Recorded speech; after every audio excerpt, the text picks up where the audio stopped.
Hello, everyone. Welcome back. My name is Jeff Mendelson, and this is the One Big Tip podcast. And today, I am really pleased to have with me on the line Kris Ward. Kris is the author of the Win the Hour, Win the Day Time Management for Small Business book. It's a 4-week productivity plan to go from overwhelm to highly efficient and reclaim your life. The cool thing about Kris is that she is the leading authority on building your business by building your team.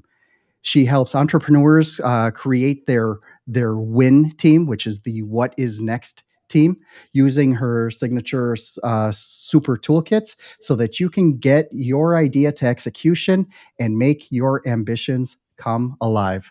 That's a that's a great tagline. Kris, welcome to the show. Thank you, Jeff. I'm pumped to be here.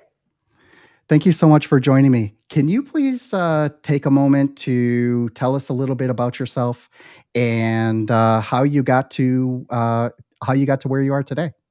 Yeah, okay. So I started as a marketing strategist many years ago, over 12 years ago. And the first couple of years I was in business, oh my gosh, I worked day and night and it was just insane. So I'll move the story along and tell you I was working like 16 hours a day. And then, I just thought something has to change. You're tired and people say you're not as charming as you thought you were because now you're cranky and tired all the time. So I just thought, oh my heavens, there needs to be something we got to do different. So I examined team building and productivity feverishly, and I got from 16 hours a day down to 6. And boy, the big lesson was how much I'd been working against myself when I was working those many hours. It was unbelievable. And you know what? Life is good. I turned it around, and luckily I did, because it was a couple of years after that my husband actually was diagnosed with colon cancer, and I had been pulled away from the business for about 2 years. And when I returned after his passing, my existing clients had no idea of my absence, none. And so they started asking me, like, how did I manage that? And so they wanted me to work with them under the capacity of team building and productivity and all that stuff.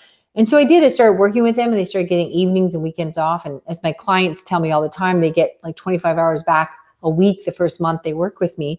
And so I felt that, your business should support your life, not consume it. And that, really business should be fun. And I thought, how can I help more people? Because I really want to create a movement where, again, your business supports your life instead of consuming it. So I wrote a book, and it kind of really just snowballed from there. And now we have coaching clients at different entry points. And we've got an info product, the outsourcing playbook for busy entrepreneurs, and all kinds of fun stuff. But that's how it evolved. So what's interesting about what you're talking about is that it's not just time management then, right? It's about building that team, and I suppose teaching people how to delegate is big there as well.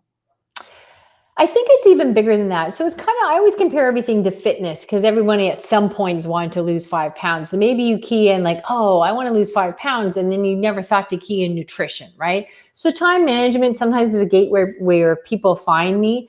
But really what it's about is, look, the people as entrepreneurs, you guys, you have this idea, like, let's say you go, okay, let's give you an example. Let's say you think, oh, I've got a house plant, and you think, oh, I kept it alive. I'm really excited.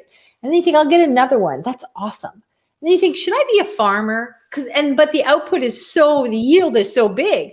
And what happens when you have your business is you go from 1 client to 5 to 7, and you want more and more, and you need to pay for the business, put back into the business. But there is no natural thing where infrastructure comes into play and supports that.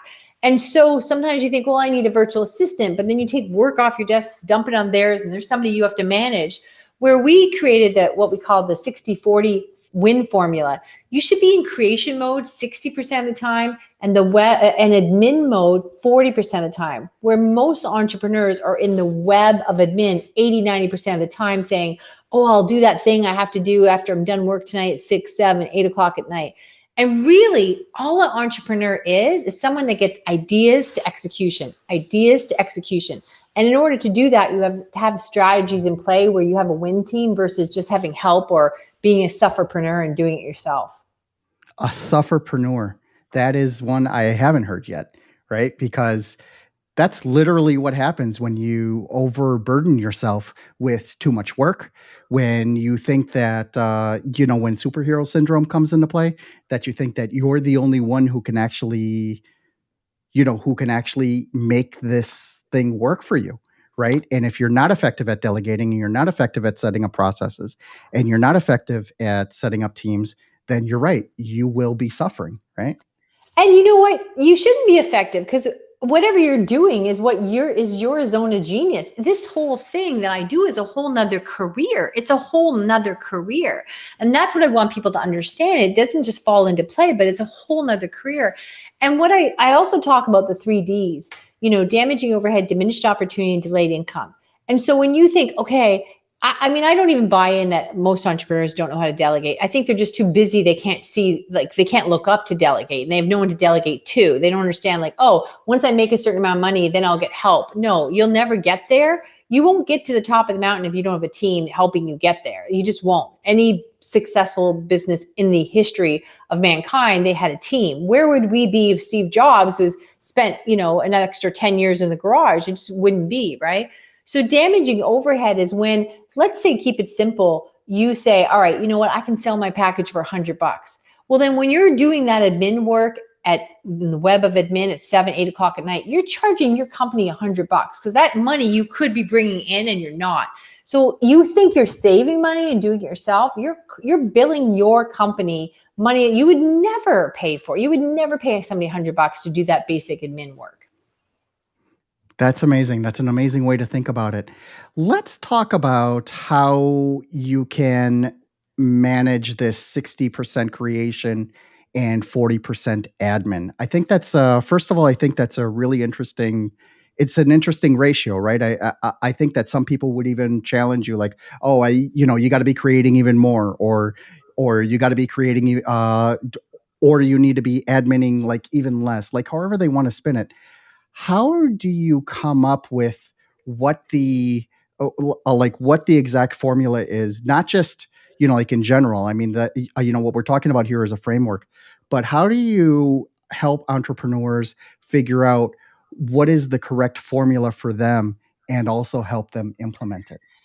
So what it's really about is anything you do, we constantly work on what we call our super toolkit. So those are similar to standard operating procedures, but very different. Okay. Standard operating procedures are SOPs are built usually not with the end user creating them, and also to cover liability.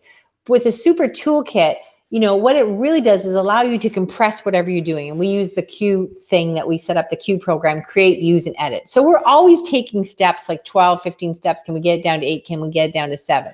So for example, for my podcast, Win the Hour, Win the Day, it's about general business, how to get to your next win now, tangible things, people listen to it and they get a takeaway. Now we're going to move to 2 shows a week in the fall. However, so our output will double. But we've got it down that our admin work, everything associated with that, will go up 12%. That's it. So you always have to have room for that next thing. I was so super excited when I wrote my book, Win the Hour, Win the Day. I thought, okay, that's it. I'm good. I'm satisfied. And then, of course, there's the podcast. Okay, all right. Well, now I need an info product. Okay, after this, right? And now we're doing this master class.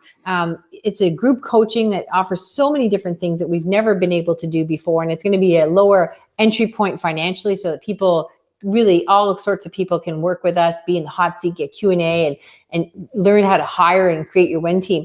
But there's always a next thing. So being an entrepreneur is getting ideas to execution, ideas to execution. It's not, you didn't start a business to run a business. That's a job. You wanted to execute at a high level and really have a bigger impact, make more money, and just really be creative. So that's where the 60-40, being in creation mode more than you are in admin mode, that's where that really comes from. So how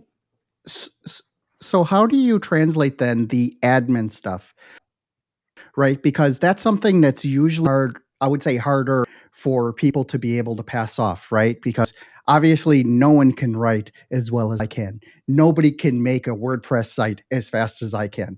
Nobody can, get these things executed as fast as I can. Like one of my early sayings to myself was, I just need to hire 3 more Jeffs, right? And one of the things I learned over the years is that you can't, right? You really need to hire someone who specializes in writing. Let them do the writing, and that's it. Don't ask them to do the social media, right? Because that's a different skill set. Or someone to do the some of the more technical stuff. How do you help entrepreneurs manage that part in terms of compartmentalizing the admin stuff that also needs to happen within their business? You don't really need to compartmentalize. Neither one of us can say that word. So I think I fumbled because you fumbled. Okay. So it's not about putting that into compartments, because most entrepreneurs I work with, that's not their problem. They just want to get to the next thing. So when you can compress the admin work, it just happens organically, like constantly. And you're right. Too many people say, "Oh, I want a social media person." Well, what does that mean? Does it mean doing the graphics, the posts, doing whatever?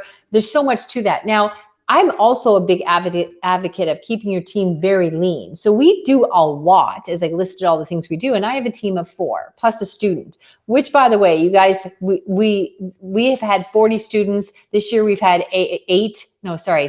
This year we had 4 students, and each one gives us 200 free hours in order to get their credit. So that's 800 hours. So now that's not a team, but that supplements your team. So you can also on www.freegift, GIFT from Kris, KRIS.com.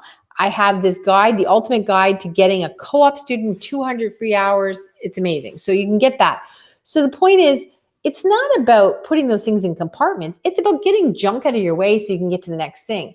And I'll be honest, Jeff, I'm not in the business of convincing people like, oh, you should let this go because you can't do this, this, and this. If I have to explain that to you, we're probably not going to work well together, because it's like saying to somebody who wants to build a house, hey, do you want a bunch of tradesmen to come in and you've got electrician and plumber, do all these things, we can get a whole bunch of houses up in 6 weeks? Or do you want to build this house yourself? And yes, even if you were qualified and could be all those different trades, it would take you 3-4 years to build it by yourself. So the people I work best with are like, listen, I want to move on to my next ambition. I want to get ideas to execution. I want to make my ambitions come alive. And this mundane admin stuff is low level, and I should not be charging my company that much to do it. And maybe you're right, Jeff. Maybe somebody else couldn't do some of the things you do as well as you. But what about if they could do it 60% and it gets you to the next thing, and it gets your book out, your podcast, or your coaching, or whatever? And I would argue too that, I'm sorry, I don't think you can do 5 things, of all different things. I bet you we can find people that can do it better than you, never mind as good. Well, I'm a legend in my own mind, right? Yes, So, yes. yeah, there's that, right? But I think the other part is, we talked a little bit about superhero syndrome. Like, you just can't be that, right? And if you are looking to move on to the next big thing, then you're right. You do need to let go at some point and really help, and really find the next best person who would be able to do that. And I mean, like, I have a poignant example from a couple of weeks ago, actually. So I have this one VA who does, like, okay work with the social media stuff, and I asked her to create just to take something that I wrote, like 2-3 pages that I wrote, and to create a lead magnet out of it. I gave her my Canva account, and I said, I want this more or less, this template. Can you do something with it? 2 days later, she came back with this gorgeous lead magnet. I'm like, oh my God, I didn't even know you could do this, right? You should be doing all of these for me, right? And then it became a question of, okay, now I have to plan out the next 10 lead magnets so I can start, giving this stuff to her. And I think those are happy revelations, right? Those are happy, things that you find out that, this person is already on my team. She's already engaged. She already knows that, more or less what, my standards and what it is that I'm looking for. And now I can pass off even more work to her. Total win for everybody, right? Yeah, well, I mean, you drove home my point. That's my point, is that they can often do it better, faster than you can. And frankly, I'm very excited to be the dumbest person in the room. And my team is phenomenal. And they show up all the time. I mean, Kazel, who is our social media manager, up until her, I hated spreadsheets. I just felt it was too many numbers coming at you. It was just crazy. It was just like, oh, can't we write this out? Like, it was just never my thing. And now I'm telling you, she could write spreadsheets for NASA and make it look like easy, digestible, exciting information. And now everything's a spreadsheet. I'm addicted. Like, oh, we can see the information so clearly because she's just so different at it. And then it's also about setting these people up, back to our 60-40 win formula. Our podcast manager, came to us. We were super excited. We were closing in on 200 5-star reviews. We're like, oh, we're going to make a banner. This is super exciting. But because their work is all set up that they have creation time, that they're not constantly just trying to crawl out of the admin, they've always got room to explore and do more. She comes to us and found this, this, I don't know, website, application, whatever. And we didn't even know that you could leave ratings and reviews on Stitcher. I didn't know that.